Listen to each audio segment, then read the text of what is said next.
ಸ್ನೇಹಿತರೆ, ತೆರೆ ಕಂಡು 25 ವರ್ಷ ಕಳೆದರೂ ಕೂಡ ಇವತ್ತಿಗೂ ಕೂಡ ಈ ಒಂದು ಉಪೇಂದ್ರ ಚಿತ್ರವನ್ನ ಚಿತ್ರಮಂದಿರದಲ್ಲಿ ವೀಕ್ಷಿಸಬೇಕಾದ್ರೆ ಅಂದ್ರೆ ಫ್ರೆಶ್ ಕಂಟೆಂಟ್ ಅನ್ನ ನೋಡ್ತಾ ಇದೀವೇನೋ, ಅಂದ್ರೆ ಯಾವುದೋ ಒಂದು ಹೊಸ ವಿಷಯವನ್ನ ನಾವು ತಿಳ್ಕೊತಾ ಇದೀವೇನೋ ಅನ್ನೋ ಒಂದು ಫೀಲ್ ಕೊಡುತ್ತೆ. ಬಿಕಾಸ್ ಜೀವನದ ಸತ್ಯಗಳನ್ನ ಅಷ್ಟು ಅದ್ಭುತವಾಗಿ 25 ವರ್ಷದ ಹಿಂದೆನೆ ಆಲಿಗೋರಿಕಲ್ ಅನ್ನೋ ಒಂದು ವೇ ಆಫ್ ಫಿಲ್ಮ್ ಮೇಕಿಂಗ್ ಮುಖಾಂತರ ವೀಕ್ಷಕರಿಗೆ ತಿಳಿಸೋದಕ್ಕೆ ಪ್ರಯತ್ನ ಮಾಡಿದ್ದಾರೆ ನಮ್ಮ ಉಪೇಂದ್ರ ಸರ್ ಅವರು.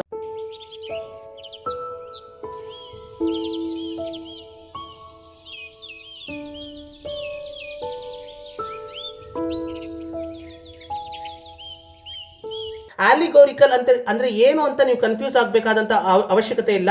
ಆಲಿಗೋರಿಕಲ್ ವೇ ಆಫ್ ಫಿಲ್ಮ್ ಮೇಕಿಂಗ್ ಅಂತಂದ್ರೆ ಈಗ ಮೆಟಫರ್ಸ್ ಅಂತ ನೀವು ಈಗ ಅಂದ್ರೆ ಕರೆಂಟ್ಲಿ ನೀವು ಮೆಟಫರ್ಸ್ ನ ಯೂಸ್ ಮಾಡಿದರೆ, ಅಂದ್ರೆ ಈ ಒಂದು ಚಿತ್ರದಲ್ಲಿ ತುಂಬಾ ಮೆಟಫರ್ಸ್ ನೆಲ್ಲ ಯೂಸ್ ಮಾಡಿದೀವಿ ಅಂತ ಡೈರೆಕ್ಟರ್ಸ್ ಕೂಡ ಇಂಟರ್ವ್ಯೂನಲ್ಲೆಲ್ಲ ಕೆಲವೊಂದು ಇಂಟರ್ವ್ಯೂಸ್ ನಲ್ಲೆಲ್ಲ ಹೇಳ್ತಾ ಇರೋದನ್ನ ನೀವು ಕೇಳಿರ್ತೀರಾ ಅಲ್ವಾ.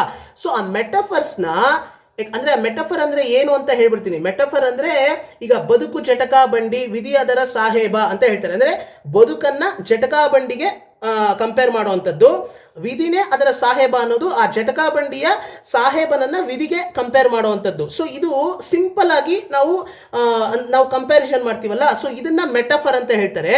ಆದ್ರೆ ಅಂದ್ರೆ ಹೀಗೆ ಚಿಕ್ಕಾದಂತ ವಿಷಯಗಳನ್ನ ಕಂಪೇರ್ ಮಾಡೋದಕ್ಕೆ ಬಳಸ್ಕೊಳ್ಳೋದೆ, ಅಂದ್ರೆ ಚಿಕ್ಕಾದಂತ ವಿಷಯಗಳನ್ನ ಸಿಂಪಲ್ ಆದಂತ ವಿಷಯಗಳನ್ನ ಅರ್ಥ ಮಾಡಿಸೋದಕ್ಕೆ ಬಳಸುವಂತದ್ದನ್ನ ಮೆಟಫರ್ ಅಂತ ನಾವು ಹೇಳ್ತೀವಿ. ಈ ಮೆಟಫರ್ ನ ಎಕ್ಸ್ಟೆಂಡೆಡ್ ವರ್ಷನ್ನೇ ಆಲಿಗೋರಿಕಲ್ ಅಂತ ಹೇಳ್ತಾರೆ. ಅಂದ್ರೆ ಇನ್ನೂ ಸ್ವಲ್ಪ ಅಂದ್ರೆ ದೊಡ್ಡ ವಿಷಯಗಳು, ತುಂಬಾ ಕಾಂಪ್ಲೆಕ್ಸ್ ಐಡಿಯಾಸು, ಕೆಲವೊಂದು ಭಾವನೆಗಳು, ಕೆಲವೊಂದು ಎಮೋಷನ್ಸ್ ಅಂದ್ರೆ ಮನುಷ್ಯನ ಕೆಲವೊಂದು ಎಮೋಷನ್ಸ್ ಆಗಿರ್ಬೋದು, ಅಥವಾ ತುಂಬಾ ಕ್ಲಿಷ್ಟವಾದಂತ ವಿಷಯಗಳನ್ನ ಜನಗಳಿಗೆ ಅರ್ಥ ಮಾಡಿಸೋದಕ್ಕೆ ಆಲಿಗೋರಿಕಲ್ ವೇ ಆಫ್ ಫಿಲ್ಮ್ ಮೇಕಿಂಗ್ ಅನ್ನ ಬಳಸ್ಕೋತಾರೆ. ಅಂದ್ರೆ ಇದು ಬರೀ ಫಿಲ್ಮ್ ಅಲ್ಲಿ ಮಾತ್ರ ಬಳಸ್ಕೊಳ್ಳುವಂಥದ್ದಲ್ಲ. ಅಂದ್ರೆ ನೀವು ಇತಿಹಾಸವನ್ನ ನೀವು ನೋಡಿದ್ರೆ, ಅಂದ್ರೆ ಹಿಸ್ಟ್ರಿ ಫುಲ್ಲು ನಾವು ನೋಡ್ತಾ ಬಂದ್ರೆ ಸಾಹಿತ್ಯದಲ್ಲಿ ಅಂದ್ರೆ ಸಾಹಿತ್ಯದ ಸಾಧನಗಳು ಅಂತಾನೆ ಹೇಳ್ತಾರೆ. ಈ ಒಂದು ಸಾಹಿತ್ಯದ ಸಾಧನಗಳಲ್ಲಿ ಆಲಿಗೋರಿಕಲ್ ಅನ್ನೋದು ಕೂಡ ಒಂದು ಸಾಹಿತ್ಯದ ಸಾಧನ. ಅಂದ್ರೆ ಈ ಆಲಿಗೋರಿಕಲ್ ಮುಖಾಂತರ, ಈ ಆಲಿಗೋರಿಕಲ್ ಅನ್ನೋ ಒಂದು ಸಾಹಿತ್ಯದ ಸಾಧನ ಮುಖಾಂತರ ದೊಡ್ಡ ಅಂದ್ರೆ ಜೀವನದ ಸತ್ಯಗಳು, ಕೆಲವೊಂದು ಹಿಡನ್ ಡೀಟೇಲ್ಸ್ ಇರ್ತಕ್ಕಂತಹ ಜೀವನದ ಸತ್ಯಗಳನ್ನ ಅಥವಾ ಕಾಂಪ್ಲೆಕ್ಸ್ ಐಡಿಯಾಸ್ ಅನ್ನ ನಾವು ಅಂದ್ರೆ ಓದುಗರಿಗೆ ಅಥವಾ ವೀಕ್ಷಕರಿಗೆ ನಾವು ಅರ್ಥ ಮಾಡಿಸೋದಕ್ಕೆ ಬಳಸುವಂತ ಒಂದು ಸಾಹಿತ್ಯ ಸಾಧನ. ಯಾವ ರೀತಿ ಇದನ್ನ ಬಳಸ್ಕೋತಾರೆ ಅಂತ ನೀವು ಕೇಳಿದ್ರೆ, ಇದಕ್ಕೆ ನಾನು ಈ ಉಪೇಂದ್ರ ಚಿತ್ರದ ಮುಖಾಂತರನೇ ನಾನು ನಿಮ್ಗೆ ಎಕ್ಸ್ಪ್ಲೈನ್ ಮಾಡ್ತೀನಿ ಸ್ನೇಹಿತರೆ. ಈಗ ಉಪೇಂದ್ರ ಚಿತ್ರದಲ್ಲಿ ಇದರಲ್ಲಿ ಬರುವಂತಹ ಪ್ರೇಮ ಅವ್ರ ಪಾತ್ರ ಆಗಿರ್ಬೋದು, ಮತ್ತೆ ರತಿ ಅವ್ರ ಪಾತ್ರ ಆಗಿರ್ಬೋದು, ಇನ್ನೊಂದು ಕಡೆ ಕೀರ್ತಿ ಅವ್ರ ಪಾತ್ರ ಆಗಿರ್ಬೋದು. ಈ ಮೂರು ಪಾತ್ರಗಳು ಕೂಡ ಪಾತ್ರಗಳೇ ಅಲ್ಲ, ಅದು ಭಾವನೆಗಳು ಅಂತ ಆ ಕ್ಲೈಮ್ಯಾಕ್ಸ್ ನಲ್ಲೇ ಹೇಳ್ತಾರೆ ಅಲ್ವಾ. ನಮ್ಮ ಉಪೇಂದ್ರ ಸರ್ ಅವರೇ ಹೇಳಿರ್ತಾರೆ.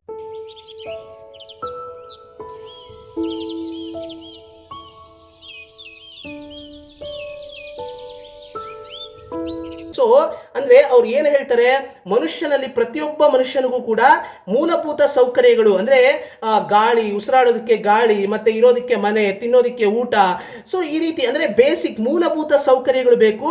ಇನ್ನೊಂದು ಕಡೆ ಅವನದೇ ಆದಂತ ಆಸೆಗಳಿರುತ್ತೆ ಅಲ್ವಾ, ಸೊ ಅದನ್ನು ಕೂಡ ಅವನು ಪೂರೈಸ್ಕೋಬೇಕು. ಮತ್ತೆ ಇನ್ನೊಂದು ಕಡೆ ಜವಾಬ್ದಾರಿ ಅನ್ನೋದಿರುತ್ತೆ, ಅಂದ್ರೆ ಒಂದು ರೆಸ್ಪಾನ್ಸಿಬಿಲಿಟಿ ಅನ್ನೋದಿರುತ್ತೆ. ಸೊ ಇದನ್ನ ಹೇಗೆ ಬ್ಯಾಲೆನ್ಸ್ ಮಾಡ್ತಾನೆ, ಸೊ ಇದನ್ನ ಬ್ಯಾಲೆನ್ಸ್ ಮಾಡೋದು ಹೇಗೆ ಅಂದ್ರೆ, ಈ ಬ್ಯಾಲೆನ್ಸ್ ಮಾಡೋದು ಇದೆಯಲ್ಲ, ಒಂದ್ ಕಡೆ ಆಸೆಗಳು, ಈ ಆಸೆಗಳು ಮತ್ತೆ ತನ್ನದೇ ಆದಂತ ಆಸೆಗಳು ಅಂತ ನಾನು ಏನು ಹೇಳಿದೆ, ಅದನ್ನ ಸೂಚಿಸುವಂತ ಪಾತ್ರನೇ ಈ ರತಿ ಪಾತ್ರ. ಇನ್ನೊಂದು ಕಡೆ ರೆಸ್ಪಾನ್ಸಿಬಿಲಿಟಿ, ಪ್ರತಿಯೊಬ್ಬರಿಗೂ ಕೂಡ ತನ್ನದೇ ಆದಂತಹ ಒಂದು ಕುಟುಂಬ ಇರುತ್ತೆ, ತಂದೆ ತಾಯಿಗಳಿರ್ತಾರೆ, ಮತ್ತೆ ಹೆಂಡತಿ, ಮಕ್ಕಳು, ಸೊ ಇವೆಲ್ಲ ರೆಸ್ಪಾನ್ಸಿಬಿಲಿಟಿ, ಇದು ಸೂಚಿಸುವಂತ ಪಾತ್ರನೇ ಪ್ರೇಮ ಅವ್ರ ಪಾತ್ರ. ಇನ್ನೊಂದು ಕಡೆ ಇವೆರಡನ್ನು ಬ್ಯಾಲೆನ್ಸ್ ಮಾಡ್ಬೇಕಲ್ವಾ. ಇವೆರಡನ್ನು ಬ್ಯಾಲೆನ್ಸ್ ಮಾಡಬೇಕು ಅಂತಂದ್ರೆ ಅವನು ಮೇಯ್ನ್ ಆಗಿ ಬೇಕಾಗಿರೋದೇನು ಅಂದ್ರೆ, ಅವನು ಫೈನಾನ್ಷಿಯಲಿ ಇಂಡಿಪೆಂಡೆಂಟ್ ಆಗಿರ್ಬೇಕು.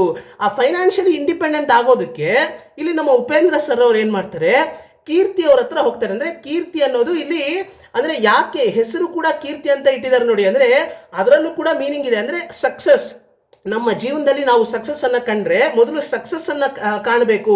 ಸಕ್ಸಸ್ ಅನ್ನ ಕಂಡ್ರೆ ನಾವು ಎಕನಾಮಿಕಲಿ ಅಂದ್ರೆ ಫೈನಾನ್ಷಿಯಲಿ ನಾವು ಇಂಡಿಪೆಂಡೆಂಟ್ ಆಗ್ತೀವಿ. ಅದರ ಮುಖಾಂತರ ನಾವು ಇವೆಲ್ಲವನ್ನು ಕೂಡ ಬ್ಯಾಲೆನ್ಸ್ ಮಾಡ್ಬೋದು. ನಮ್ಮ ಪರ್ಸನಲ್ ಆಸೆಗಳಾಗಿರ್ಬೋದು, ಇನ್ನೊಂದು ಕಡೆ ನಮ್ಮ ರೆಸ್ಪಾನ್ಸಿಬಿಲಿಟಿ, ಇವೆರಡನ್ನು ಕೂಡ ನಾವು ಬ್ಯಾಲೆನ್ಸ್ ಮಾಡ್ಬೋದು. ಮೊದಲು ನಮಗೆ ಎಕನಾಮಿಕಲಿ ನಾವು ಫೈನಾನ್ಷಿಯಲಿ ಇಂಡಿಪೆಂಡೆಂಟ್ ಆಗಿರಬೇಕು, ಅಂದ್ರೆ ಮೂಲಭೂತ ಸೌಕರ್ಯಗಳು ಇವೆಲ್ಲ ಇರಬೇಕು. ನಂತರ ಈ ಒಂದು ಅಂದ್ರೆ ನಮ್ಮ ಆಸೆಗಳು ಅಗತ್ಯಗಳು ಮತ್ತೆ ಈ ಕಡೆ ರೆಸ್ಪಾನ್ಸಿಬಿಲಿಟಿ ಇವನ್ನೆಲ್ಲ ನಾವು ಬ್ಯಾಲೆನ್ಸ್ ಮಾಡೋದಕ್ಕೆ ಸಾಧ್ಯ ಆಗೋದು. ಸೊ ಸ್ಟೆಪ್ ಬೈ ಸ್ಟೆಪ್ ಹೋಗಬೇಕು ಅಂತ ಹೇಳಿರ್ತಾರೆ. ಅಂದ್ರೆ ಇದನ್ನ ಹ್ಯಾಕ್ ಬ್ಯಾಲೆನ್ಸ್ ಮಾಡೋದು, ಇಲ್ಲಿ ನಮ್ಮ ಉಪೇಂದ್ರ ಸರ್ ಅವರು ಈ ಒಂದು ಚಿತ್ರದಲ್ಲಿ ಡೈರೆಕ್ಟ್ ಆಗಿ ಅಂದ್ರೆ ಒಂದ್ ಕಡೆ ರತಿ ಅವ್ರನ್ನ ಲವ್ ಮಾಡ್ತಾ ಇರ್ತಾರೆ, ಇನ್ನೊಂದ್ ಕಡೆ ಇವ್ರನ್ನ ಮದುವೆ ಆಗಿರ್ತಾರೆ. ಸೊ ಇನ್ನೊಂದ್ ಕಡೆ ಇದನ್ನ ಅಂದ್ರೆ ಇವರು ಇದನ್ನ ಬ್ಯಾಲೆನ್ಸ್ ಮಾಡೋದಕ್ಕಾಗದೆ ಒಂದ್ ಕಡೆ ಅಂದ್ರೆ ಇದನ್ನ ಬ್ಯಾಲೆನ್ಸ್ ಮಾಡೋದಕ್ಕಾಗದೆ ಒಂದ್ ಕಡೆ ಅವ್ರಿಗೆ ಅರ್ಥ ಆಗುತ್ತೆ. ಸೊ ಅಂದ್ರೆ ನನ್ನ ಹತ್ರ ಕೂಡ ದುಡ್ಡಿದ್ರೆ ನಾನು ಕೂಡ ಇಂಥ 6 ಜನ ಅಂದ್ರೆ ಈ 3 ಜನ ಏನೋ 6 ಜನ ಹುಡುಗಿರ್ನು ಕೂಡ ನಾನು ಇಟ್ಕೋಬಹುದು ಅಂತೆಲ್ಲ ಅವ್ರು ಅನ್ಕೋತಾರಲ್ಲ.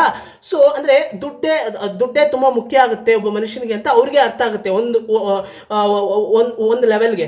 ಸೊ ಆಗ ಅವರು ಕೀರ್ತಿಯನ್ನ ಹುಡ್ಕೊಂಡು ಹೋಗುವಂಥದ್ದು. ಸೊ ಅಂದ್ರೆ ಈ ಒಂದು 3 ಆಸೆಗಳೇನಿದೆ, 3 ಭಾವನೆಗಳೇನಿದೆ, ಈ 3 ಭಾವನೆಗಳನ್ನ ಮನುಷ್ಯ ಹೇಗೆ ಬ್ಯಾಲೆನ್ಸ್ ಮಾಡ್ತಾನೆ, ಇದನ್ನ ಅಷ್ಟು ಅದ್ಭುತವಾಗಿ ಆಲಿಗೋರಿಕಲ್, ನಾನು ಇವಾಗ ಏನು ಹೇಳಿದೆ ಆಲಿಗೋರಿಕಲ್ ಅಂತ ಹೇಳಿದ್ನಲ್ಲ. ಸೊ ಇದ್ರ ಮುಖಾಂತರ ಅಂದ್ರೆ ಆಲಿಗೋರಿಕಲ್ ಅಂದ್ರೆ ಏನಂತಂದ್ರೆ ಸಿಂಪಲ್ ಆಗಿ ಹೇಳ್ತೀನಿ ಇನ್ನೊಂದ್ಸತಿ, ತುಂಬ ದೊಡ್ಡ ವಿಷಯಗಳನ್ನು, ತುಂಬ ದೊಡ್ಡ ಕಾಂಪ್ಲೆಕ್ಸ್ ಐಡಿಯಾಸ್ ಇರ್ತಕ್ಕಂಥದ್ದು ಮತ್ತೆ ತುಂಬ ಕ್ಲಿಷ್ಟವಾದಂಥ ಕೆಲವೊಂದು ವಿಷಯಗಳನ್ನು ನೋಡುಗರಿಗೆ ಅಥವಾ ಓದುಗರಿಗೆ ತಿಳಿಸ್ಬೇಕು ಅಂತಂದರೆ ಆಗ ಈ ಒಂದು ಆಲಿಗೋರಿಕಲ್ ವೇ ಆಫ್ ಫಿಲ್ಮ್ ಮೇಕಿಂಗ್ ಅನ್ನು ಬಳಸ್ಕೋತಾರೆ. ಅಂದರೆ ಯಾವ ರೀತಿ ಇದನ್ನು ಯೂಸ್ ಮಾಡ್ತಾರೆ ಅಂತಂದರೆ ಈ ರೀತಿ ಫಿಕ್ಷನಲ್ ಕ್ಯಾರೆಕ್ಟರ್ಸ್ ಮುಖಾಂತರ ಮತ್ತೆ ಕೆಲವೊಂದು ಪ್ಲೇಸಸ್ಸು, ಕೆಲವೊಂದು ಘಟನೆಗಳು, ಕೆಲವೊಂದು ವಸ್ತುಗಳ ಮುಖಾಂತರ ನಮಗೆ ನೋಡುಗರಿಗೆ ಅರ್ಥ ಮಾಡಿಸೋದಕ್ಕೆ ಪ್ರಯತ್ನ ಮಾಡ್ತಾರೆ. ಈ ಒಂದು ಚಿತ್ರದಲ್ಲೂ ಕೂಡ ಕೆಲವೊಂದು ಫಿಕ್ಷನಲ್ ಕ್ಯಾರೆಕ್ಟರ್ಸ್ ಮುಖಾಂತರ ಮತ್ತೆ ಕಡೆಗೆ ಅಂದರೆ ಕ್ಲೈಮ್ಯಾಕ್ಸ್ನಲ್ಲಿ ಬರೋವಂತಹ ಒಂದು ಅಂದರೆ ಅವರು ನಾನು ಅನ್ನೋ ಒಂದು ಫೋಟೋವನ್ನು ಹಾಕ್ಕೊಂಡು ಅದನ್ನು ಅವರೇ ಹರ್ಕೋತಾರೆ ಅಲ್ವಾ, ಹರಿದು ಅದನ್ನ ಬಿಸಾಕ್ತಾರೆ. ಸೊ ಅಂದ್ರೆ ಅದೊಂದು ವಸ್ತು, ಅದ್ರ ಮುಖಾಂತರ ನಮ್ಗೆ ಏನ್ ತಿಳಿಸ್ತಾ ಇದ್ದಾರೆ, ಮನುಷ್ಯನಲ್ಲಿರ್ತಕ್ಕಂತಹ ನಾನು ಅನ್ನೋದನ್ನ ನಾವು ಕಿತ್ತು ಬಿಸಾಕ್ಬೇಕು, ಆಗ ನಾವು ಯಾರು ಅಂತ ನಮ್ಗೆ ಅರ್ಥ ಆಗುತ್ತೆ. ಸೊ ಇದು ಕೂಡ ಅಂದರೆ ಲಾಸ್ಟ್ ಕ್ಲೈಮ್ಯಾಕ್ಸ್ ಬಂದು ಕಂಪ್ಲೀಟ್ಲಿ ಅದು ಬಂದು ಒಂದು ಬುದ್ಧನ ಕ್ಲೈಮ್ಯಾಕ್ಸ್ ಅಂತಲೇ ಹೇಳಬೇಕು. ಅಂದರೆ ಅದು ಬಂದು ಬುದ್ಧನ ಫಿಲಾಸಫಿಯನ್ನು ಹೇಳುವಂಥ ಒಂದು ಕ್ಲೈಮ್ಯಾಕ್ಸ್ ಅಂತಲೇ ಹೇಳಬೇಕು. ಬಟ್ ಲಾಸ್ಟಲ್ಲಿ ಅಂದರೆ ಇವರು ನಾನು ಹೇಳಿದ್ನಲ್ಲ ಇದನ್ನೆಲ್ಲ ಬ್ಯಾಲೆನ್ಸ್ ಮಾಡಬೇಕು, ಪ್ರತಿಯೊಬ್ಬ ಮನುಷ್ಯನು ಕೂಡ ಅವನ ಅಗತ್ಯಗಳು ಅಂತ ಹೇಳಿದಾಗ ಇನ್ನೊಂದು ನಾನು ವಿಷಯ ಹೇಳಲೇಬೇಕಿಲ್ಲಿ. ನಾನು ಸೆಕೆಂಡ್ PU ಓದಬೇಕಾದ್ರೆ ನಮಗೆ ಮ್ಯಾಸ್ಲೋಸ್ ಹೈರಾರ್ಕಿ ಅಂದರೆ ಮ್ಯಾಸ್ಲೋಸ್ ನೀಡ್ಸ್ ಆಫ್ ಹೈರಾರ್ಕಿ ಅಂತ ಒಂದು ಥಿಯರಿ ಇತ್ತು. ಇದು ಅಬ್ರಹಂ ಮ್ಯಾಸ್ಲೋ ಅನ್ನೋರು, ಇವರು ಬಂದು ಅಮೇರಿಕನ್ ಸೈಕಾಲಜಿಸ್ಟ್ ಅಂದರೆ ಮನಃಶಾಸ್ತ್ರಜ್ಞ. ಇವರು 1943ನಲ್ಲಿ ಮ್ಯಾಸ್ಲೋಸ್ ನೀಡ್ಸ್ ಆಫ್ ಹೈರಾರ್ಕಿ ಅನ್ನೋ ಒಂದು ಥಿಯರಿ, ಇದು ಒಂದು ಮನಃಶಾಸ್ತ್ರಜ್ಞದ ಒಂದು ಸಿದ್ಧಾಂತ. ಸೊ ಇದನ್ನ ಅವರ ಅಂದರೆ the theory of human motivation ಅನ್ನೋ ಒಂದು ಪತ್ರಿಕೆಯಲ್ಲಿ ಪ್ರಕಟಿಸ್ತಾರೆ. ಈ ಒಂದು ಥಿಯರಿ ಕೂಡ ಇದನ್ನೇ ಹೇಳುತ್ತೆ, ಅಂದರೆ ಸ್ವಲ್ಪ ಇನ್ನೂ ಡೀಟೇಲಿಂಗ್ ಆಗಿ ಹೇಳುತ್ತೆ. ಅಂದರೆ ಈ ಥಿಯರಿ ಪ್ರಕಾರ ಈ ಥಿಯರಿಯ ಚಾರ್ಟ್ ಅನ್ನ ನಾನು ಇದೇ ವಿಡಿಯೋ ಸೈಡಲ್ಲಿ ಕೊಟ್ಟಿದ್ದೀನಿ ನೋಡಿ, ಆ ಸೈಡಲ್ಲಿ ಕೊಟ್ಟಿರೋ ಚಾರ್ಟ್ ಅದೇನೆ. ಸೊ ಆ ಚಾರ್ಟ್ ಅನ್ನ ನೀವು ನೋಡ್ಕೊಳ್ಳಿ. ಅಂದರೆ ಪಿರಮಿಡ್ ತರ ಮನುಷ್ಯ ಹೇಗೆ ಸ್ಟೆಪ್ ಬೈ ಸ್ಟೆಪ್ ಹೋಗಬೇಕು ಜೀವನದಲ್ಲಿ ಅನ್ನೋದನ್ನ ಕೊಟ್ಟಿರ್ತಾರೆ. ಸೊ ಅಂದರೆ physiological, safety, love, belonging, esteem, self actualization. So ಈ ಒಂದು ಸ್ಟೆಪ್ ಬೈ ಸ್ಟೆಪ್ ಹೋಗಬೇಕು ಅಂತ ಈ ಥಿಯರಿ ಹೇಳುತ್ತೆ. ಆದರೆ ಈ ಥಿಯರಿಲೂ ಕೂಡ ಕೆಲವೊಂದು ಕೊರತೆಗಳಿದೆ, ಅಂದರೆ ಡಿಸ್ಅಡ್ವಾಂಟೇಜಸ್ ಅನ್ನೋದು ಇದೆ. ಇದು ಪರ್ಫೆಕ್ಟ್ 100% ಅಂತ ಹೇಳೋದಕ್ಕಾಗೋದಿಲ್ಲ. ಕನ್ನಡದಲ್ಲಿ ಹೇಳಬೇಕು ಅಂತಂದರೆ ಈ ಸ್ಟೆಪ್ನ ಶಾರೀರಿಕ ಅಗತ್ಯಗಳು ನಾನು ಹೇಳಿದ್ನಲ್ಲ, ಅಂದರೆ ಬೇಸಿಕ್ ವಾಂಟ್ಸ್, ಮೊದಲು ಬೇಸಿಕ್ ವಾಂಟ್ಸ್ ಮೂಲಭೂತ ಸೌಕರ್ಯಗಳನ್ನು ಪೂರೈಸ್ಕೋಬೇಕು. ನಂತರ ಸುರಕ್ಷತೆಯ ಅಗತ್ಯಗಳು, ಫೈನಾನ್ಷಿಯಲಿ ಇಂಡಿಪೆಂಡೆಂಟ್ ಆಗಬೇಕು. ನಂತರ ಪ್ರೀತಿ ಮತ್ತು ಸಂಬಂಧಗಳು, ಮತ್ತೆ ಗೌರವ, ಪ್ರೀತಿ ಮತ್ತು ಸಂಬಂಧಗಳು ಮತ್ತೆ ಗೌರವ, ಸ್ವಯಂ ವಾಸ್ತವೀಕರಣ, ತಂದೆ ಆದಂಥ ಒಂದು ಗುರಿ ಇರುತ್ತೆ, ಪ್ಯಾಷನ್ ಇರುತ್ತೆ. ಸೊ ಅಂದರೆ ಇದರಲ್ಲಿ ಮೇಯ್ನಾಗಿ ನಮಗೆ ಶಾರೀರಿಕ ಅಗತ್ಯಗಳು, ಸುರಕ್ಷತೆಯ ಅಗತ್ಯಗಳನ್ನು ನಾವು ಪೂರೈಸ್ಕೊಂಡ್ರೆ ಮತ್ತೆ ಮಿಕ್ಕಿದ್ದೆಲ್ಲ ನಮಗೆ ನಾವು ಈಸಿಯಾಗಿ ಅದನ್ನು ಪಡ್ಕೋಬೋದು ಅಲ್ವಾ. ಅಂದರೆ ಮೇಯ್ನಾಗಿ ಬೇಸಿಕ್ ನಾವು ಬೇಕಾಗಿರೋದು ಫೈನಾನ್ಷಿಯಲಿ ಇಂಡಿಪೆಂಡೆಂಟ್ ಆಗಬೇಕು. ಸೊ ಅಂದರೆ ಇಲ್ಲಿ ನಾನು ಸೈಡಲ್ಲಿ ಕೊಟ್ಟಿದ್ದೀನಲ್ಲ ಆ ಚಾರ್ಟಲ್ಲಿ ಅಂದರೆ ಹೇಗೆ ಅವರು ಸ್ಟೆಪ್ ಬೈ ಸ್ಟೆಪ್ ಅವರು ಕ್ಲಾಸಿಫೈ ಮಾಡಿದ್ದಾರೆ ಮನುಷ್ಯನ ಅಗತ್ಯಗಳನ್ನು ಹೇಗೆ ಕ್ಲಾಸಿಫೈ ಮಾಡಿದ್ದಾರೆ. ಸೊ ಆ ಅಗತ್ಯಗಳನ್ನು ನಾನು ಕನ್ನಡದಲ್ಲಿ ಹೇಳ್ತಾ ಇದ್ದೀನಿ ನಿಮಗೆ. ಶಾರೀರಿಕ ಅಗತ್ಯಗಳು ಮೊದಲನೇ ಅಗತ್ಯ, ಸುರಕ್ಷತೆಯ ಅಗತ್ಯಗಳು ಅಂದರೆ ಅದನ್ನು ಪೂರೈಸಿಕೊಂಡ ನಂತರ ಪ್ರೀತಿ ಮತ್ತು ಸಂಬಂಧಗಳು, ನಂತರ ಗೌರವ, ನಂತರ ಸ್ವಯಂ ವಾಸ್ತವೀಕರಣ. ಸೊ ಹೀಗೆ ಅಂದರೆ ಈ ಥಿಯರಿಯ ಒಂದು ಡಿಸ್ಅಡ್ವಾಂಟೇಜಸ್, ಅಂದರೆ ಇದರಲ್ಲೂ ಕೂಡ ಡಿಸ್ಅಡ್ವಾಂಟೇಜಸ್ ಇದೆ. ಅಂದರೆ ಈ ಥಿಯರಿ ವಯಸ್ಸನ್ನು ಇದು ತಗೊಂಡಿಲ್ಲ, ಅಂದರೆ ಕನ್ಸಿಡರ್ ಮಾಡಿಲ್ಲ. ಈ ಒಂದು ಥಿಯರಿಯಲ್ಲಿ ಮನುಷ್ಯನ ವಯಸ್ಸನ್ನು ಕನ್ಸಿಡರ್ ಮಾಡಿಲ್ಲ. ಮತ್ತು ಪ್ರತಿಯೊಬ್ಬ ಮನುಷ್ಯನು ಕೂಡ ಇದೇ ರೀತಿ ಸ್ಟೆಪ್ ಬೈ ಸ್ಟೆಪ್ಪೇ ಹೋಗ್ತಾನೆ ಅನ್ನೋದು ನಾವು ಅಕ್ಸೆಪ್ಟ್ ಮಾಡೋದಕ್ಕಾಗೋದಿಲ್ಲ ಅಂತಲೂ ಹೇಳ್ತಾರೆ ಕೆಲವರು. ಅಂದರೆ ಎಲ್ಲರೂ ಕೂಡ ಇವಾಗ ಈ ಚಿತ್ರದಲ್ಲೇ ತಗೊಳ್ಳಿ, ಉಪೇಂದ್ರ ಚಿತ್ರದಲ್ಲೇ ಕೂಡ ನೀವು ತಗೊಂಡ್ರೆ ನಮ್ಮ ಉಪೇಂದ್ರ ಅವರು ಅಂದರೆ ಅವ್ರಿಗೆ ಅವ್ರಿಗೆ ಅಂದರೆ ಅವರು ಫಸ್ಟ್ ಅವರು ಒಂದು ಕಡೆ ರತಿಯನ್ನು ಲವ್ ಮಾಡ್ತಾ ಇರ್ತಾರೆ, ಇನ್ನೊಂದು ಕಡೆ ಅವರು ಮದುವೆ ಕೂಡ ಆಗಿರ್ತಾರೆ. ನಂತರ ಅವರು ಅಂದರೆ ಕೀರ್ತಿ ಅವ್ರನ್ನ ಪಡ್ಕೊಳ್ಳೋದಕ್ಕೆ ಹೋಗ್ತಾರೆ. ಅಂದರೆ ನಂತರ ಅವ್ರಿಗೆ ಅರ್ಥ ಆಗುತ್ತೆ ದುಡ್ಡು ಬೇಕು ಅಂತ ಅರ್ಥ ಆಗುತ್ತೆ, ನಂತರ ಹೋಗ್ತಾರೆ. ಯಾರು ಕೂಡ ಅಂದರೆ ಈ ಸ್ಟೆಪ್ ಬೈ ಸ್ಟೆಪ್ಪೇ ಫಾಲೋ ಮಾಡ್ತಾರೆ ಅಂತಲೂ ಹೇಳೋದಕ್ಕಾಗೋದಿಲ್ಲ. ಮತ್ತು ವಯಸ್ಸನ್ನು ಇವರು ಕನ್ಸಿಡರ್ ಮಾಡಲಿಲ್ಲ ಈ ಒಂದು ಥಿಯರಿಲಿ ಅಂತ ಹೇಳ್ತಾರೆ. ಅಂದರೆ ಯಾಕೆ ಆ ರೀತಿ ಹೇಳ್ತಾರೆ ಅಂತಂದರೆ, ಕೆಲವ್ರಿಗೆ ಅಂದರೆ ವಯಸ್ಸಾದಂತೆ ಕೆಲವರಿಗೆ ವಯಸ್ಸಾಗಿರೋರಿಗೆ ಅವ್ರದ್ದೇ ಆದಂಥ ಅಗತ್ಯಗಳು ಬೇರೆ ರೀತಿ ಇರುತ್ತೆ. ವಯಸ್ಸಲ್ಲಿರೋ ಹುಡುಗನಿಗೆ ಅವನಿಗೆ ಅವನದೇ ಆದಂಥ ಅಗತ್ಯಗಳಿರುತ್ತೆ.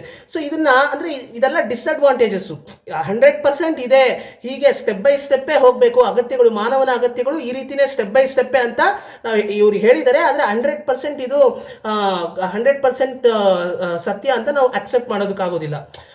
ಒಂದು ಅವರ ಅನುಭವದ ಮೇಲೆ, ಅವರ ಒಂದು ರಿಸರ್ಚ್ ಮೇಲೆ ಅಬ್ರಹಂ ಮ್ಯಾಸ್ಲೋ ಅನ್ನೋ ಒಬ್ಬ ಅಮೆರಿಕನ್ ಸೈಕಾಲಜಿಸ್ಟು ಫ್ರೇಮ್ ಮಾಡಿರುವಂತಹ ಒಂದು ಥಿಯರಿ. ಇದು ಸೆಕೆಂಡ್ PUC ನಮಗೂ ಕೂಡ ಸಿಲೆಬಸ್ಗೂ ಕೂಡ ಇತ್ತು. ಮತ್ತು ಈ ಒಂದು ಥಿಯರಿಯನ್ನು ಇವತ್ತು ಕೂಡ ಹಲವಾರು ರಿಸರ್ಚ್ಗೆ ಇದನ್ನು ಬಳಸ್ಕೋತಾರೆ. ಸೊ ಇದನ್ನೆಲ್ಲ ನಾನು ನನ್ನ ಕೈಯಲ್ಲಿ ಆದಷ್ಟು ಈ ಚಿತ್ರದ ಬಗ್ಗೆ, ಅಂದರೆ ಈ ಚಿತ್ರದಲ್ಲಿ ಹೇಳಿರುವಂಥ ವಿಷಯಗಳನ್ನು ನಾನು ಹೇಗೆ ಅರ್ಥ ಮಾಡ್ಕೊಂಡಿದ್ದೀನಿ ಅದರ ಆಧಾರದ ಮೇಲೆ ನಿಮಗೆ ನಾನು ತಿಳಿಸೋದಕ್ಕೆ ಪ್ರಯತ್ನ ಮಾಡಿದ್ದೀನಿ. ಸೊ ಇದು ಕಂಪ್ಲೀಟ್ಲಿ ನನ್ನ ಅಭಿಪ್ರಾಯ. ಈ ಚಿತ್ರದ ಬಗ್ಗೆ ನಾನು ನೋಡಬೇಕಾದ್ರೆ ನನಗೇನು ಅನಿಸ್ತು, ಮತ್ತು ಈ ಚಿತ್ರದ ಕುರಿತು ನಾನು ರಿಸರ್ಚ್ ಮಾಡಬೇಕಾದ್ರೆ ನಾನು ಕಲೆಕ್ಟ್ ಮಾಡಿದಂಥ ಕೆಲವೊಂದು ಇನ್ಫಾರ್ಮೇಷನ್ನು. ಸೊ ಅದರ ಆಧಾರದ ಮೇಲೆ ನನ್ನ ವ್ಯೂ ಪಾಯಿಂಟನ್ನು ನಾನು ನಿಮ್ಮ ಜೊತೆಗೆ ಹಂಚ್ಕೊಂಡಿದ್ದೇನೆ. ಸೊ ಈ ಚಿತ್ರದ ಬಗ್ಗೆ ನೀವು ಯಾವ ರೀತಿ ಈ ಚಿತ್ರವನ್ನು ಅರ್ಥ ಮಾಡ್ಕೊಂಡಿದ್ದೀರಾ ಅನ್ನೋದನ್ನು ನೀವು ಕಮೆಂಟ್ ಸೆಕ್ಷನ್ ಮುಖಾಂತರ ನಿಮ್ಮ ಅಭಿಪ್ರಾಯವನ್ನು ತಿಳಿಸ್ಬೋದು. ಈ ಮ್ಯಾಸ್ಲೋಸ್ ಹೈರಾರ್ಕಿ ಥಿಯರಿ ಅನ್ನೋದು 1943ನಲ್ಲಿ ಅಬ್ರಹಂ ಮ್ಯಾಸ್ಲೋ ಅವರು the theory of human motivation ಅನ್ನೋ ಒಂದು ಪೇಪರ್ನಲ್ಲಿ ಪ್ರಕಟಣೆ ಮಾಡ್ತಾರೆ. ಸೊ ಇದ್ರ ಬಗ್ಗೆ ನೀವು ಇನ್ನೂ ಹೆಚ್ಚು ತಿಳ್ಕೋಬೇಕು ಅಂತ ಏನಾದರೂ ಇದ್ದರೆ ಖಂಡಿತ ನೀವು ತಿಳ್ಕೊಳ್ಳೋದಕ್ಕೆ ಪ್ರಯತ್ನ ಮಾಡಿ. ಸೊ ಇದನ್ನ ನಾನು ಹೇಳಬೇಕು ಅಂದ್ಕೊಂಡೆ, ಬಿಕಾಸ್ ಸಾಕಷ್ಟು ಜನ ಈ ಒಂದು ಚಿತ್ರವನ್ನು ನೋಡಬೇಕಾದ್ರೆ ಪ್ರೇಮ ಅವರು ಮತ್ತು ರತಿ ಕ್ಯಾರೆಕ್ಟ್ರು, ಪ್ರೇಮ ಕ್ಯಾರೆಕ್ಟ್ರು, ಕೀರ್ತಿ ಕ್ಯಾರೆಕ್ಟ್ರು ಇವೆಲ್ಲ ಮೆಟಫರ್ಸ್ ಅಂತ ಹೇಳ್ತಾರೆ. ಆದರೆ ಮೆಟಫರ್ಸ್ ಅಲ್ಲ, ಮೆಟಫರ್ಸ್ಗೂ ಮೀರಿ ಅದು ಎಕ್ಸ್ಟೆಂಡೆಡ್ ವರ್ಷನ್ನು ಈ ಚಿತ್ರದಲ್ಲಿ ತೋರಿಸಿರೋದು. ಯಾಕಂದರೆ ಮೆಟಫರ್ ಅನ್ನೋದು ತುಂಬ ಚಿಕ್ಕ ವಿಷಯಗಳನ್ನು ಹೇಳೋದಕ್ಕೆ ಬಳಸ್ಕೊಳ್ಳುವಂಥದ್ದು. ಆದರೆ ಈ ಚಿತ್ರದುದ್ದಕ್ಕೂ, ಅಂದರೆ ಒಂದು ಚಿತ್ರದುದ್ದಕ್ಕೂ ಕೂಡ ದೊಡ್ಡ ವಿಷಯವನ್ನು ಹೇಳಬೇಕು ಅಥವಾ ತುಂಬ ದೊಡ್ಡ ವಿಷಯವನ್ನು, ತುಂಬ ಕಾಂಪ್ಲಿಕೇಟೆಡ್ ಆದಂಥ ವಿಷಯವನ್ನು ನಾವು ತಿಳಿಸ್ಬೇಕು ಅಂದಾಗ ಬಳಸ್ಕೊಳ್ಳೋ ಆಲಿಗೋರಿಕಲ್ ಅನ್ನೋ ಒಂದು ವೇ ಆಫ್ ಫಿಲ್ಮ್ ಮೇಕಿಂಗ್ ಅನ್ನ. ಸೊ ಅದಕ್ಕೆ ಈ ಚಿತ್ರದುದ್ದಕ್ಕೂ ನೀವು ನೋಡಿ, ಚಿತ್ರದುದ್ದಕ್ಕೂ ಕೂಡ ಆಲಿಗೋರಿಕಲ್ ವೇ ಆಫ್ ಫಿಲ್ಮ್ ಮೇಕಿಂಗೇ ಇರುತ್ತೆ. ಚಿತ್ರದುದ್ದಕ್ಕೂ ಕೂಡ ಒಂದು ಫಿಕ್ಷನಲ್ ಕ್ಯಾರೆಕ್ಟರ್ಸು ಬರ್ತಾ ಇರುತ್ತೆ ಅಲ್ವಾ. ಫಿಕ್ಷನಲ್ ಕ್ಯಾರೆಕ್ಟರ್ ನಮ್ಮ ಪ್ರೇಮ ಅವರು, ರತಿ ಅವರು, ಸೊ ಕೀರ್ತಿ ಅವರು, ಸೊ ಇವೆಲ್ಲ. ಸೊ ಆ ಕೀರ್ತಿ ಅನ್ನೋದು ಕೂಡ ಸಕ್ಸಸ್ಸನ್ನು ಸೂಚಿಸುತ್ತೆ. ಅದಕ್ಕೆ ಕೀರ್ತಿ ಅನ್ನೋ ಒಂದು ಹೆಸರಿಟ್ಟಿರೋದು ನಮ್ಮ ಉಪೇಂದ್ರ ಸರ್ ಅವರು. ಮತ್ತು ಈ ಒಂದು ಚಿತ್ರಕ್ಕೆ ಯೂಬರಿ ಇಂಟರ್ನ್ಯಾಷನಲ್ ಫ್ಯಾಂಟಾಸ್ಟಿಕ್ ಫಿಲ್ಮ್ ಫೆಸ್ಟಿವಲ್ ಅನ್ನೋ ಒಂದು ಜಪಾನಲ್ಲಿ ನಡೆದಂತಹ ಫಿಲ್ಮ್ ಫೆಸ್ಟಿವಲಲ್ಲಿ ಈ ಒಂದು ಚಿತ್ರ ಸ್ಕ್ರೀನಿಂಗ್ ಕೂಡ ಆಗಿದೆ 2001ನಲ್ಲಿ ಅಂತ ಅನ್ಕೋತೀನಿ. ಸೊ ಹೀಗೆ ಸಾಕಷ್ಟು ವಿಷಯಗಳನ್ನು ಹೇಳ್ತಾ ಹೋಗ್ಬೋದು. ನನಗೊಂದು ಬೇಸರದ ಸಂಗತಿ ಏನಪ್ಪ ಅಂತಂದರೆ, ಈ ಚಿತ್ರದಲ್ಲಿ ಕ್ಲೈಮ್ಯಾಕ್ಸ್ ಏನಿದೆ, ಈ ಒಂದು ಕ್ಲೈಮ್ಯಾಕ್ಸ್ಗೆ ನಿಜಕ್ಕೂ ಕ್ಲೈಮ್ಯಾಕ್ಸನ್ನು ನೋಡಿ ನನಗೆ ಅಂದರೆ ಈ ಒಂದು ಕ್ಲೈಮ್ಯಾಕ್ಸ್ ಆಗಿರ್ಬೋದು ಮತ್ತು ಈ ಕ್ಲೈಮ್ಯಾಕ್ಸಲ್ಲಿ ಹೇಳಿದಂಥ ವಿಷಯ ಆಗಿರ್ಬೋದು, ಅವರು ಅಂದರೆ ಆ ದೃಶ್ಯಗಳ ಮುಖಾಂತರ, ಆ ಒಂದು ಕ್ಯಾರೆಕ್ಟರ್ಸ್ ಮುಖಾಂತರ ನಮಗೆ ತಲುಪಿಸಿದಂಥ ವಿಷಯ ಇದೆಯಲ್ಲ, ಅದು ತುಂಬಾ ಆಳವಾದಂಥ ಅರ್ಥ ಇರತಕ್ಕಂಥ ಒಂದು ವಿಷಯ. ಮತ್ತು ಅದನ್ನು ತಲುಪಿಸಿದಂಥ ರೀತಿ ನಿಜಕ್ಕೂ hats off to P sir. ಮತ್ತು ಲಾಸ್ಟಲ್ಲಿ ಕ್ಲೈಮ್ಯಾಕ್ಸನ್ನು ನೋಡಿ ನನಗೆ ಪರ್ಸ್ನಲಿ ಯಾವ ರೀತಿ ಅನಿಸುತ್ತೆ ಅಂದರೆ ಇದಕ್ಕೆ ಯಾಕೆ ನ್ಯಾಷನಲ್ ಅವಾರ್ಡ್ ಬಂದಿಲ್ಲ ಅಂತಲೇ ನನಗನ್ಸುತ್ತೆ. ಬಿಕಾಸ್ ಲಾಸ್ಟ್ ಕ್ಲೈಮ್ಯಾಕ್ಸು ಅಷ್ಟು ಅದ್ಭುತವಾಗಿದೆ. ಲಾಸ್ಟ್ ಕ್ಲೈಮ್ಯಾಕ್ಸನ್ನು ನೋಡಬೇಕಾದ್ರೆ ನಿಜಕ್ಕೂ ಲಾಸ್ಟಲ್ಲಿ ಎಲ್ಲವನ್ನೂ ತೊರೆದು ಯಾವುದು ಕೂಡ ಶಾಶ್ವತ ಅಲ್ಲ, ನಶ್ವರ ಅಂತ ಅರ್ಥ ಮಾಡಿಕೊಂಡು ನಾನು ಅನ್ನೋದನ್ನು ಸಾಯಿಸಿ ಕಂಪ್ಲೀಟಾಗಿ ಎಲ್ಲವನ್ನೂ ತೊರೆದು, ಹೇಗೆ ಅಂದರೆ ಕಂಪ್ಲೀಟ್ಲಿ ಅದು ಬುದ್ಧನ ಫಿಲಾಸಫಿಯನ್ನು ಹೇಳುವಂಥ ಒಂದು ಕ್ಲೈಮ್ಯಾಕ್ಸು ಲಾಸ್ಟಲ್ಲಿ, ಅದು ಎಲ್ರಿಗೂ ಅರ್ಥ ಆಗಿರುತ್ತೆ. ಸೊ ಹಾಗಾಗಿನೇ ಲಾಸ್ಟಲ್ಲಿ ಅವರ ಭಾವನೆಗಳನ್ನು ಅವರು ಎಲ್ಲವನ್ನೂ ಕೂಡ ತೊರೀತಾರಲ್ವ. ಸೊ ಹಾಗಾಗಿ ಆ ಭಾವನೆಗಳೆಲ್ಲವೂ ಕೂಡ ಹೋಗ್ಬಿಡುತ್ತೆ, ಸತ್ತೋಗುತ್ತೆ. ಸೊ ಹಾಗಾಗಿ ಪ್ರೇಮ ಅವರು, ರತಿ ಅವರು ಮತ್ತು ಕೀರ್ತಿ ಅವರೆಲ್ಲರೂ ಕೂಡ ಅಲ್ಲಿ ಡಿಸಪಿಯರ್ ಆಗೋಗ್ತಾರೆ ಅಲ್ವಾ. ಸೊ ಇದೆಲ್ಲರಿಗೂ ನಿಮಗೂ ಕೂಡ ಅರ್ಥ ಆಗಿರುತ್ತೆ ಅಂತ ಭಾವಿಸ್ತೀನಿ.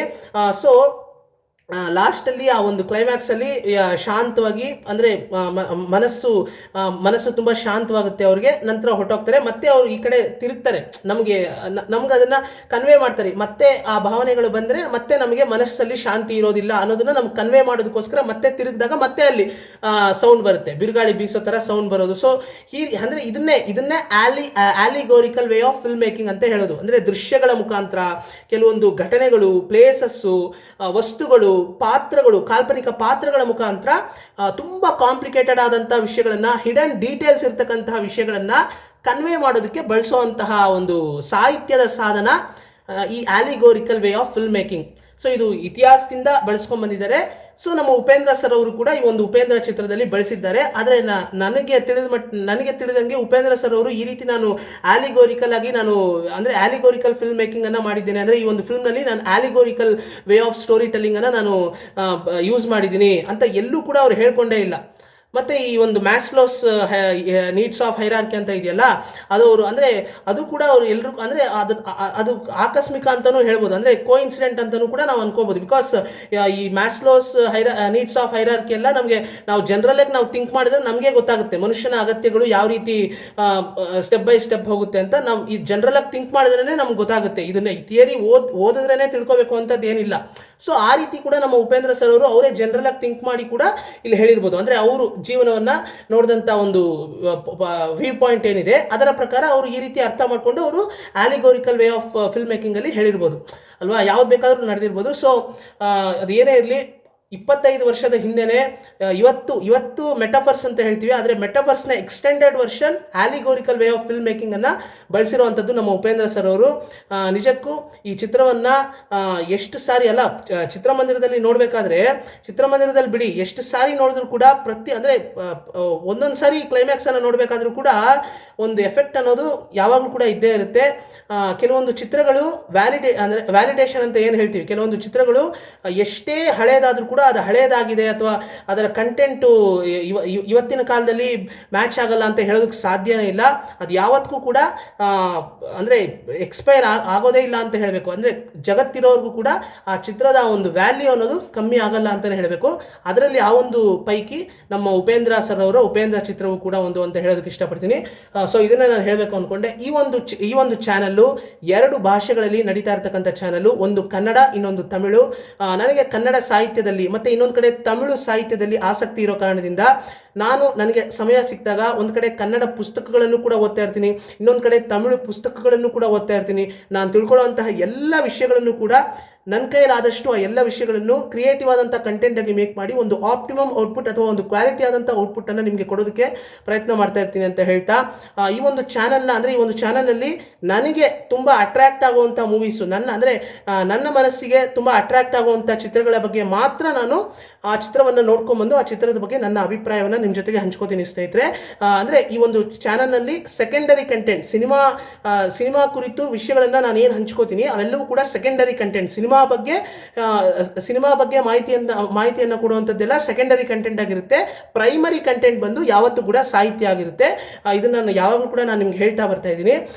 ಸೊ ಬಿಕಾಸ್ ನಾನು ನಿಮ್ಗೆ ತಿಳಿಸ್ಬೇಕಲ್ಲ, ನೋಡುವಂಥ ಅಂದರೆ ಸಬ್ಸ್ಕ್ರೈಬರ್ಸ್ ಆಗಿರ್ಬೋದು, ವ್ಯೂವರ್ಸ್ ಆಗಿರ್ಬೋದು, ಎಲ್ಲರೂ ಕೂಡ ಈ ಒಂದು ಚಾನಲ್ನ ಪ್ರೈಮರಿ ಕಂಟೆಂಟ್ ಏನು ಅನ್ನೋದನ್ನ ತಿಳಿಸ್ಬೇಕು ಅನ್ನೋ ಕಾರಣಕ್ಕೋಸ್ಕರ ಹೇಳ್ತಾ ಇರ್ತೀನಿ. ಸೊ ಇದೇ ರೀತಿ ಒಳ್ಳೊಳ್ಳೆ ವಿಷಯಗಳನ್ನು ಮಾತಾಡೋಣ, ಪಾಸಿಟಿವ್ ಆಗಿರಿ, ಕಂಟಿನ್ಯೂಸ್ಲಿ ನಾಲೆಜನ್ನು ಗೇನ್ ಮಾಡ್ತಾ ಇರಿ ಅಂತ ಹೇಳ್ತಾ, ಉಪೇಂದ್ರ ಚಿತ್ರವನ್ನು ಇನ್ನೂ ಯಾರಾದರೂ ಚಿತ್ರಮಂದಿರದಲ್ಲಿ ರಿಲೀಸ್ ಆಗಿದೆ, ಯಾರಾದರೂ ಎಕ್ಸ್ಪೀರಿಯನ್ಸ್ ಮಾಡಲಿಲ್ಲ ಅಂತಂದರೆ ದಯವಿಟ್ಟು ಎಕ್ಸ್ಪೀರಿಯನ್ಸ್ ಮಾಡಿ. Stay positive. ಎಲ್ರಿಗೂ ನಮಸ್ಕಾರ ಸ್ನೇಹಿತರೆ.